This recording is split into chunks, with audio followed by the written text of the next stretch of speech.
UTL solar लावणार आणि सबसिडीही मिळवून देणार। 1,500 रुपयात लाडकी बहीण होते का? 2 महिन्यात आमचं सरकार येईल तेव्हा 3,000 रुपये देऊ, संजय राऊतांची नांदेडमध्ये घोषणा।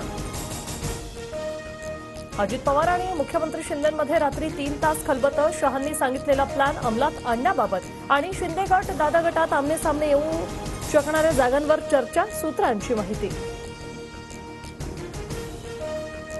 येत्या 15 आठवड्यात 100 जागा जाहीर करण्याचं महायुतीचं लक्ष्य, तर भाजपचं 125 पेक्षा अधिक जागा जिंकण्याचं उद्दिष्ट, जिंकण्याची शक्यता असलेल्या 75 जागांवर भाजप भर देणार। महाविकास आघाडीत मुंबईतील विधानसभेच्या 5 जागा कुणालाही नको, मलबार हिल, विलेपार्ले, चारकोप, बोरिवली आणि मुलुंडच्या जागेवर कुणाचाही दावा नाही। मुंबईतील 7 जागांसाठी मवियात शरद पवार गट आग्रही, तर मुंबईतील 20 जागांवर ठाकरे आणि 18 जागांवर काँग्रेस ठाम। जागावाटपात खेड आळंदीची जागा राष्ट्रवादीला सुटली तर पुन्हा दिलीप मोहिते पाटलांना आमदार करा, खेड आळंदीला लाल दिव्याची गाडी देतो, अजित पवारांचे आळंदीकरांना आश्वासन। मविया विधानसभेला 180 पेक्षा जास्त जागा जिंकणार, 125 जागांवर सहमती, उर्वरित जागांवर चर्चा सुरू, काँग्रेस नेते बाळासाहेब थोरात यांचा दावा। भाजप मंत्र्यांच्या प्रकल्पाला अजितदादांचा ब्रेक, लोणावळ्यातील चाणक्य एक्सलन्स सेंटरची निविदा अजित पवारांकडून रद्द, नावात बदल करण्याच्या अजित पवारांच्या सूचना। भाग्यश्री अत्राम यांचा शरद पवार गटात प्रवेश, जयंत पाटील, अनिल देशमुखांच्या उपस्थितीत पक्षप्रवेश, अहेरीतून बाबा अत्रामांविरोधात भाग्यश्री अत्राम मैदानात। मुख्यमंत्री उपमुख्यमंत्र्यांच्या हस्ते कोस्टल रोड ते वांद्रे सिलिंक मार्गाचं उद्घाटन, कोस्टल रोडवरून शिंदे फडणवीसांचा प्रवास, शिंदेंच्या गाडीचं स्टेअरिंग फडणवीसांच्या हाती।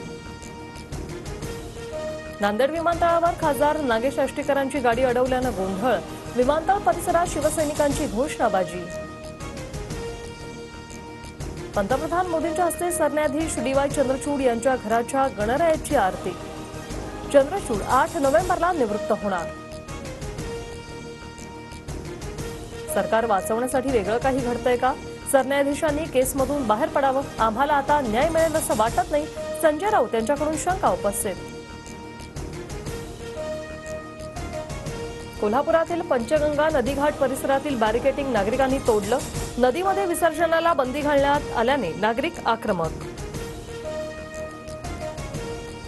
70 वर्षावरील प्रत्येक नागरिकांना आयुष्यमान भारत योजनेचा लाभ घेता येणार, केंद्राचा मोठा निर्णय, 5 लाखापर्यंत मोफत उपचारासह उत्पन्नाची मर्यादा नसणार।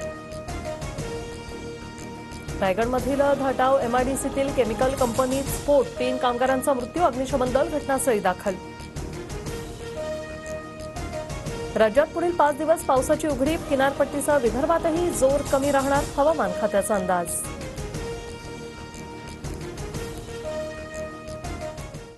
UTL सोलार लावणार आणि सबसिडीही मिळवून देणार।